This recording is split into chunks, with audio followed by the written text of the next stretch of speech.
올리 지저스, 오직 예수의 이름으로 그동안 서로 원망하지 않고 범사에 감사하며 사신 여러분들을 주님의 이름으로 축복합니다.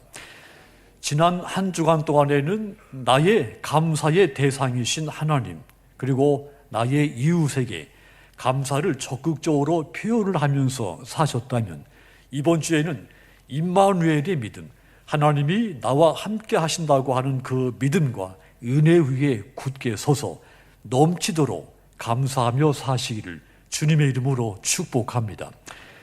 이제 감사절기 11월 둘째 주일을 맞이했습니다. 다음 주일은 추수 감사 주일입니다. 이 추수 감사절을 일주일 앞두고 여러분 속에 오늘 본문 그대로 감사가 넘치기를 축원합니다.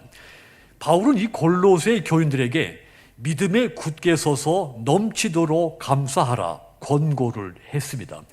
본문 7절 다시 보시면 그 안에 뿌리를 박으며 세움을 받아 교훈을 받은 대로 믿음에 굳게 서서 따라합시다. 감사함을 넘치게 하라. 아멘. 하나님의 은혜로 예수를 믿어 구원받은 여러분들이 넘치도록 감사해서 하나님의 뜻을 적극적으로 이루라는 뜻입니다. 다시 말하면 영적인 성장에 힘을 써서 삶에서 믿음의 열매를 풍성하게 맺으라는 뜻입니다. 거룩하신 예수 그리스도를 닮은 그 삶을 풍성하게 살라는 뜻이기도 합니다.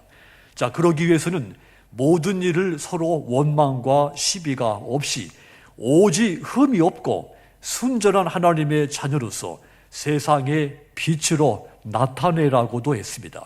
그래서 여러분, 이 세상을 어떻게 사느냐 하는 것이 우리에게 아주 중요한 일이 되는 것입니다. 내가 세상을 사는데 누군가가 나를 대신해서 살아주는 것이 아닙니다. 나보다는 내 친구가 더 도덕적이고 윤리적이니까 그가 나를 대신해서 살면 내 삶이 더 훌륭해지지 않을까? 그럴 수가 없습니다. 전적으로 나 스스로 무언가를 선택하고 결정하며 살아야 되는 것입니다. 어떤 옷을 입을 것인가? 아주 사소한 문제부터 시작해서 내가 인생을 어떻게 살아야 될 것인가? 궁극적인 문제이기까지 선택과 결단, 실천에 의해서 사는 것입니다. 감사하며 살 것인가? 아니면 끊임없이 원망하고 불평하며 살 것인가? 이런 삶의 태도도 결국은 자기 자신의 결단에 달려 있는 것입니다. 분명한 것은 말입니다. 감사하며 사는 인생과 원망, 불평하며 사는 인생은 그 결과의 차원이 너무도 다르다고 하는 사실입니다. 선택과 결단은 자기의 자유의지에 달려있지만 그 결과로서 얻게 되는 그 열매는 차원이 달라진다는 말입니다. 그래서 삶의 순간순간에 오늘은 내가 무엇을 선택하고 어떤 결단을 할 것인가, 이것은 너무도 내 생에 살면서 중요한 일이 되는 것입니다. 오늘 이 순간 나의 선택, 결단, 이것이 자금 이후로 내 인생을 좌우하기 때문이죠. 내가 오늘 감사하며 살 것을 결단했으면 감사한 마음이 내 속에 가득 차게 될 것입니다. 그렇다면 다른 사람들과의 관계에서 시비, 원망 이런 것들이 생기지 않을 것입니다. 흠잡힐 일도 생기지 않게 될 것입니다. 그렇게 산다면 반드시 예수님을 닮은 인생이 될 것이며, 그래서 복된 인생, 아름다운 인생이 될 것입니다. 하나님은 우리가 어떻게 살 것인가 막연하게 말씀하시지 않았습니다. 분명하고 확실하게 범사에 감사하라 이렇게 말씀했습니다. 그런데 감사하되 넘치도록 감사하라고 명령하신 겁니다. 오늘 본문에서 감사함을 넘치게 하라 이 말씀을 주목하도록 하십시오. 넘친다, 가득 차고 충만한 상태를 뜻합니다. 감사가 충만하라, 충만하게 생활을 해라. 물론 처음부터 감사가 넘칠 수 있는 것은 아닙니다. 감사하기 시작하면 아주 사소한 것이지만 감사하기 시작하면 그 감사가 증대되고 확대돼서 마침내는 감사가 배가 되는 삶을 살게 되는 것입니다. 만일 과거에는 넘치도록 감사하며 살았는데 지금 이 순간에는 내가 인색하게 감사하며 살고 있다면 이 본문에 넘치도록 감사하라 이 말씀과 배치되고 있는 겁니다.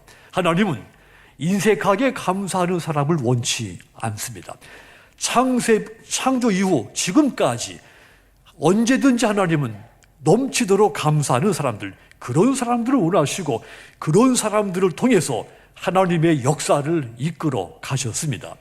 그렇다면 여러분, 어떤 사람이 넘치도록 감사하며 삽니까? 그리고 우리가 이 추수감사의 절기에 어떤 사람이 돼서 하나님 앞에 넘치도록 감사할 수 있는 사람이 될 수가 있겠습니까? 가장 먼저는 믿음의 사람이 감사를 넘치도록 하게 돼 있습니다. 믿음이 없으면 절대 감사가 나오지 않습니다. 사람은 두 부류가 있습니다. 육의 사람이 있고 영의 사람이 있습니다. 육의 사람은 그 안에 하나님이 없는 사람입니다. 영의 사람, 그 안에 하나님이 계신 믿음의 사람입니다. 하나님은 이 믿음의 사람과 함께 하십니다. 믿음의 사람에게 하나님은 자신의 능력을 보이시고 기적을 보이시고 자기 자신을 나타내 보이셨습니다. 그런데 여기서 말하는 믿음, 이성적인 믿음을 말하는 것이 아닙니다. 영적인 믿음, 성령의 능력으로 내게 주어진 믿음, 이 믿음을 말합니다. 이성적인 믿음, 경험을 통해서 생긴 믿음, 교육, 학습을 통해서 생긴 믿음은 이성적인 믿음이죠. 인간은 자기가 경험하고 또 학습해서 깨달은 것, 그것을 더 믿는 경향이 큽니다. 예를 들면 가을이 지나면 겨울이 온다는 것은 누구든지 믿습니다. 계절의 변화를 경험을 통해 믿게 된 것이죠. 달에는 산소가 없다는 것, 물이 없다는 것도 잘 압니다. 이것은 내가 달에 가보지는 못했지만 경험한 것은 아니지만 학습, 교육을 통해서 알게 된 믿음인 것이죠. 이런 이성적인 믿음은 불가능한 것을 가능한 것으로 바꾸지를 못합니다. 이 믿음에는 하나님의 약속이 없고 응답이 없습니다. 이성은 믿음의 도구가 아니기 때문입니다. 반면에 영적인 믿음, 하나님의 기적, 약속, 응답이 있습니다. 그런데 때로 우린 헷갈립니다. 무엇이 이성적인 믿음이고 무엇이 영적인 믿음인지 언뜻 구분하기 힘들 때가 있습니다. 그런데 이성적인 믿음, 영적인 믿음, 그 차원이 완전히 다른 것이죠. 영적인 믿음은 하나님의 말씀에서 시작이 됩니다. 그래서 이 영적인 믿음을 가진 사람, 바랄 수 없는 중에 바라고 믿게 되는 것입니다. 로마서 4장 19절 보시면 그가 100세나 되어 자기 몸에 죽은 것 같음과 사라의 태의 죽은 것 같음을 알고도 믿음이 약하여지지 아니하고 그랬습니다. 아브람 이야기입니다. 100세에 바랄 수 없는 중에 바라고 믿었다 했습니다. 아브람이 하나님을 이성적으로 믿은 것이 아니라 영적으로 믿었다고 하는 증거입니다. 이성적으로는 믿을 수 없는 상황이었기 때문이죠. 믿음의 사람은 조건, 환경을 바라보지 않습니다. 믿음의 사람은 불가능한 중에서 가능한 것을 보는 사람입니다. 이 믿음이 나의 경험, 지식에서 시작되지 않습니다. 전적으로 하나님의 살아계신 그 말씀에서 이 믿음은 시작이 됩니다. 이렇게 하나님으로부터 시작된 영적인 믿음을 가진 사람, 이런 사람들이 범사에 넘치도록 감사를 하는 것입니다. 모든 것이 하나님으로부터 말미암았다는 사실을 깨달아 알기 때문에 감사를 하는 겁니다. 오늘 본문에 믿음에 굳게 서서 감사함을 넘치게 하라 했습니다. 이 말씀은 믿음과 감사, 별개의 것이 아니라고 하는 뜻입니다. 믿음과 감사는 불가분의 관계입니다. 믿음이 없는 감사 없고 똑같이 감사 없는 믿음도 없는 겁니다. 한마디로 믿음은 곧 감사인 겁니다. 독일의 현대 신학자 중에 본 회포라고 하는 사람이 신앙인과 비신앙인을 어떻게 구분할 것인가, 가장 확실한 방법, 감사할 줄 아느냐, 감사할 줄 모르느냐, 이것 가지고 신앙인과 비신앙인을 구분할 수 있다 했습니다. 이것은 성경에서도 분명히 말씀하신 명제입니다. 로마서 1장 21절 보시면 하나님을 알되 하나님을 영화롭게도 아니하며 감사하지도 아니하고 오히려 그 생각이 허망하여지며 미련한 마음이 어두워졌나니 그랬습니다. 하나님을 알지만 믿지 못하는 사람, 믿지 않는 사람, 하나님을 영화롭게 하는 일에 관심이 없고 감사가 없다 했습니다. 반대로 하나님을 바로 알고 하나님을 믿는 사람, 당연히 하나님을 영화롭게 하고 감사하며 산다 했습니다. 우리는 이 말씀을 통해 감사를 드리는 사람, 그가 진정으로 신앙인이라고 하는 사실을 깨닫게 됩니다. 이렇듯 진정한 믿음의 사람만이 하나님께 넘치도록 감사를 한다는 뜻입니다. 그래서 하나님은 이 오늘 본문을 통해 우리에게 이 믿음 위에 굳게 서라고 말씀을 한 겁니다. 그래야 감사하는 사람이 될 수 있기 때문입니다. 믿음에 굳게 선 사람만이 하나님이 나에게 하나님은 어떤 분이신가 분명히 깨닫게 돼서 그 하나님 앞에 감사하기 때문이죠. 이런 사람은 세상의 풍파에 흔들리지 않습니다. 이런 사람은 바랄 수 없는 것을 입으로 시인하고 선포하게 됩니다. 이런 사람이 넘치도록 감사를 하는 겁니다. 로마서 10장 9절과 10절 보시면 네가 만일 네 입으로 예수를 주로 시인하며 또 하나님께서 그를 죽은 자 가운데서 살리신 것을 네 마음에 믿으면 구원을 받으리라. 사람이 마음으로 믿어 의에 이르고 입으로 시인하여 구원에 이르느니라 그랬습니다. 구원을 받을 수 없는 죄인인 나를 위해서 십자가를 지신 예수 그리스도를 주로 시인하여 구원에 이른 사람, 그가 믿음의 사람이라 했습니다. 그래서 이런 믿음의 사람, 나의 구원이 하나님으로부터 왔다는 사실을 압니다. 또한 내가 사는 것은 내 힘에 의해서, 내 실력과 능력에 의해서 내가 지금 인생을 살아가는 것이 아니라 예수님의 능력으로 내 인생이 사라지고 있다는 것도 잘 압니다. 그래서 이런 믿음에 굳게 선 크리스찬의 입에서는 넘치도록 감사의 찬양과 고백이 끊임없이 흘러나오게 되는 것입니다. 사랑하는 성도 여러분, 우리는 용서받을 수 없는 죄인들이었습니다. 구원받을 수 없는 악하고 불의한 사람들이었습니다. 하지만 그런 나를 위해서 주님이 십자가에서 보혈의 피를 흘려주셨습니다. 그렇다면 여러분들을 위해서 십자가를 지신 예수 그리스도를 영원한 구주로 믿으십니까? 이 믿음 위에 굳게 서셔서 이 추수감사의 절기에 넘치도록 감사하시는 여러분들 다 되시기를 주님의 이름으로 축원합니다. 또한 어떤 사람이 감사합니까? 하나님께서 나와 함께 한다는 사실, 이것을 분명하게 믿고 깨달아지는 사람, 그런 사람들이 넘치도록 감사를 합니다. 하나님과 나는 관계가 없어. 나와 하나님은 너무 멀고 하나님은 보이지 않는 존재고 나는 물리적으로 느껴지고 눈에 보이는 존재, 하나님과 나의 관계, 이렇게 관계 없이 설정하고 사는 사람 감사하지 않습니다. 감사가 나오지 않습니다. 하나님이 영원토록 나와 함께하고 계신다. 지금 이 순간에도 이런 사람이 감사를 합니다. 고 김종준 목사님이라고 있습니다. 이분이 내가 죽거든 내 묘비에 다른 말을 쓰지 말고 임마누엘, 이 한 단어만 써달라고 유언을 했다는 것입니다. 하나님이 나와 함께 계셨다. 이 말씀 한 말만 쓰라고 유언을 남긴 것이죠. 인생의 모든 순간에 하나님이 나와 함께 하셨다는 것을 영원히 고백하고 싶은 것입니다. 니그렌이라고 하는 학자는 아가페와 이 에로스라는 책에서 모든 종교와 철학을 연구한 끝에 결론적인 말을 남겼습니다. 모든 종교는 두 가지 길을 가르쳐 주는데 한 가지 길은 인간이 신에게 이르는 길, 다른 한 가지 길은 신이 반대로 인간을 찾아오는 길. 유일하게 우리 기독교만 하나님이 인간을 찾아오는 길을 보여줬다 그랬습니다. 이것이 곧 하나님의 성육신입니다. 하나님이 성육신하여 우리와 함께 하시는 임마누엘의 사건, 임마누엘의 기적인 것입니다. 마태복음은 하나님이 성육신하여 우리와 함께 하시면서 일어난 수많은 기적들, 수많은 축복과 능력들, 구원과 평화, 위로, 수많은 은혜의 사건들이 가득 차 있습니다.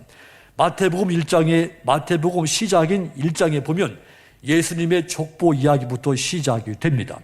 1장 23절 보시면 보라, 처녀가 잉태하여 아들을 낳을 것이요 그의 이름은 임마누엘이라 하리라 하셨으니 이를 번역한즉 하나님이 우리와 함께 계시다 함이라. 임마누엘이라 하리라. 하나님이 우리와 함께 계시리라. 그리고 이 마태복음 마지막 장 28장 20절 보시면 내가 너희에게 분부한 모든 것을 가르쳐 지키게 하라. 볼지어다 내가 세상 끝날까지 너희와 항상 함께 있으리라 하시니라. 세상 끝날까지 내가 너와 함께 하겠다 했습니다. 자, 그러니까 이 마태복음 임마누엘의 축복으로 시작해서 임마누엘의 축복으로 끝을 맺은 겁니다. 하나님은 예수가 되어 이 세상에 오셨고 우리의 고통과 함께 하시며 위로하시고 치유하신 임마누엘의 하나님이셨습니다. 이렇게 우리와 함께 하시는 그 하나님을 깨달은 사람 넘치도록 감사하게 되는 것입니다. 감사는 누구나 할 수 있는 것 같지만 실제로는 그렇지 않습니다. 오직 하나님께서 내 고통에 내 슬픔과 함께 하셨다고 하는 것을 분명하게 깨달은 사람, 그가 하나님 앞에 넘치도록 감사를 하는 겁니다. 전에 이것을 깨닫지 못했을 때는 감사할 줄 못했던 사람이 이제는 깨닫게 되면서 감사하는 사람이 되는 것입니다. 하나님이 나와 함께 하셨던 사실을 깨닫는 순간부터 감사가 시작되고 깨닫는 만큼 감사가 되는 겁니다. 교회 오랫동안 다녔다고 해도 또 신앙생활 오랫동안 했다고 해도 그가 하나님이 나와 함께 했다는 사실, 한순간이라도 그런 사실이 깨달아지지 않으면 절대 감사하지 않습니다. 하다못해 어제 처음 교회에 왔는데 오늘 하나님이 나와 함께 계신다, 이것이 뜨겁게 깨달아지면 그는 감사를 합니다. 신앙의 연조가 깊다고 해서 자동적으로 감사하는 인생이 되는 것이 아닙니다. 하나님께서 함께 하신다, 이것이 뜨겁게 크게 깨달아지는 사람이 감사도 하는 겁니다. 그래서 임마누엘의 하나님을 깨닫는 것은 우리가 감사하며 사는 데 있어서 아주 중요한 요소가 되는 것입니다. 고린도전서 4장 7절 보시면 누가 너를 남달리 구원하였느냐? 네게 있는 것 중에 받지 아니한 것이 무엇이냐? 네가 받았은즉 어찌하여 받지 아니한 것 같이 자랑하느냐? 그랬습니다. 이 말씀 그대로입니다. 우리가 가진 모든 것 하나님께로부터 온 것입니다. 하나님은 우리에게 가정, 생명, 일할 수 있는 기업과 일터를 주신 것입니다. 모든 것을 주셨다고 하는 것은 모든 순간에 나와 함께 하셨다고 하는 증거입니다. 그러므로 사랑하는 성도 여러분, 지금도 여러분과 함께 하시는 이 임마누엘의 하나님을 깨달으셔서 이 추수감사의 절기에 넘치도록 감사하시는 여러분들이 다 되시기를 주님의 이름으로 축원합니다. 또한 어떤 사람이 감사합니까? 은혜를 받은 사람이 감사합니다. 은혜가 없는 사람은 감사가 나오지 않습니다. 하나님은 하나님의 자녀들에게 은혜 베푸시기를 즐거워하시는 분입니다. 고린도후서 6장 2절 보시면 이르시되 내가 은혜 베풀 때에 너에게 듣고 구원의 날에 너를 도왔다 하셨으니 보라 지금은 은혜 받을 만한 때요 보라 지금은 구원의 날이로다. 이 말씀은 이 사도 바울이 구약성경 이사야서 49장 8절을 인용한 말씀이죠. 그 이사야서 거기 보시면 은혜가 필요할 때 내가 네 말을 들어주었고 구원이 필요할 때 내가 너를 도와주었다 그랬습니다. 하나님께서 말씀하셨습니다. 지금이 바로 그 은혜 받을 때, 지금이 바로 구원의 날이라고 하는 그 말씀, 바울이 인용한 이 말씀, 2021년을 살고 있는 지금 저와 여러분에게도 여전히 유효한 말씀인 겁니다. 하나님은 은혜가 필요할 때 끊임없이 내 말을 들어주시는 분입니다. 나에게 구원이 필요할 때 나를 끊임없이 도와주시는 분입니다. 따라서 지금이 바로 그 은혜 받을 때, 지금 이 순간이 바로 그 구원의 날인 것입니다. 그런데 세상 사람들은 이 은혜를 무엇이라고 생각합니까? 자기 자신에게 이로운 좋은 일만 은혜라고 생각을 합니다. 자기에게 해가 됐든지 손실이 됐다면 그 일을 절대로 은혜라고 생각하는 사람은 아무도 없습니다. 그런데 하나님의 시각은 다릅니다. 누가복음 1장 28절 보시면 그에게 들어가 이르되 은혜를 받은 자요 평안할지어다 주께서 너와 함께 하시도다 하니 그랬습니다. 가브리엘 천사가 마리아를 찾아와서 예수님의 잉태 사실을 알려주시는 장면입니다. 물론 우리는 예수님의 탄생이 우리에게 내 인생에 얼마나 큰 은혜의 사건, 은혜의 기적인지를 잘 알고 있습니다. 그런데 이 마리아의 입장에서는 달랐습니다. 그야말로 느닷없이 불어닥친 공포의 사건이었습니다. 마리아에게 예수님의 잉태는 은혜의 사건이 아니라 공포스러운 일이었으며 자기 인생이 파괴되는 그런 사건이었죠. 그럼에도 불구하고 이 천사 계속해서 이 마리아에게 너는 은혜를 입은 자라 이렇게 말씀하죠. 두려워 떨고 있는 그녀에게 계속해서 너는 은혜를 입은 자라고 말씀을 줍니다. 마리아가 이 천사의 말을 들은 이후 태도를 보면 이 마리아가 자신에게 해로울 수 있는 파괴적인 일이 될 수 있는 그런 상황을 하나님의 은혜로 받아들였다는 것을 알 수가 있습니다. 누가복음 1장 38절 보시면 마리아가 이르되 주의 여종이 오니 말씀대로 이루어지이다 하며 천사가 떠나가니라 그랬습니다. 마리아에게 하나님의 은혜가 임하자 자기에게 해로워 보여도 이것을 감사로 받아들였고 그래서 그녀가 온 인류에게 은혜가 은혜되게 만들어 준 겁니다. 마리아는 진정으로 하나님께 은혜 받은 여인이었습니다. 그래서 하나님 앞에 넘치도록 감사를 할 수 있었던 것입니다. 바울이 전도의 사명을 받았을 때도 선교하기 좋은 환경에서 받은 것이 아닙니다. 박해의 시대, 순교의 시대에서 이 사명을, 사도의 사명을 받은 것이죠. 그럼에도 불구하고 이 바울, 이 사명을 은혜로 받아들였고 나의 나딘 것이 하나님의 은혜라고 고백하며 사명을 감당해 냈습니다. 그래서 이 바울 때문에 유대인의 종교가 세계인의 종교로 확장이 된 것입니다. 그렇다면 여러분에게 임한 은혜는 어떤 은혜입니까? 나에게 사명이 주어지면 불편한 현실들이 찾아오기 시작합니다. 시간을 내야 되고 내가 또 정력을 쏟아야 부어야 됩니다.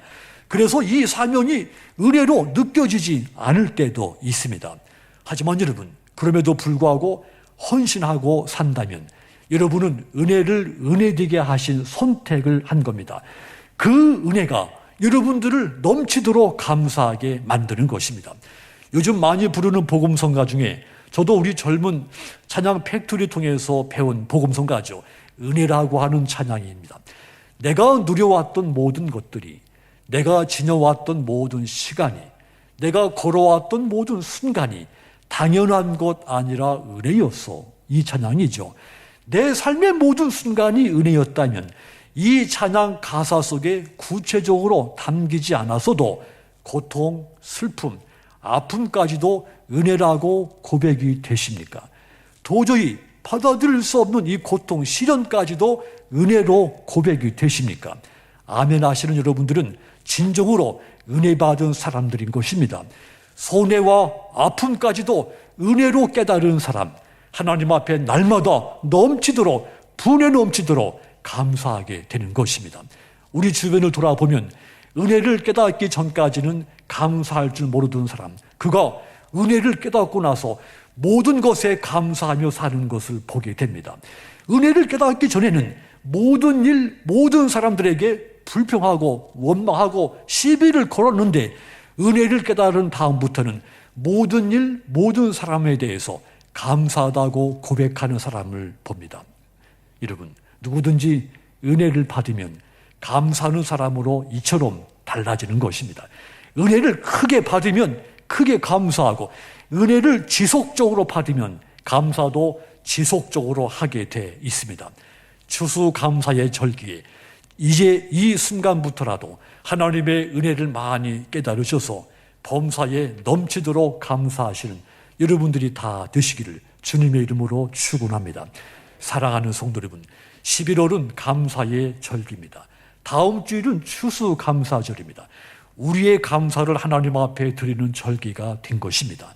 감사의 절기에 임마누엘의 믿음과 그 은혜 위에 굳게 서셔서 슬플 때든지 기쁠 때든지 고난당할 때든지 형통할 때든지 부유할 때든지 가난해졌을 때든지 변함이 없이 넘치도록 감사하며 사시는 복된 여러분들이 다 되시기를 주님의 이름으로 축원합니다. 기도하겠습니다.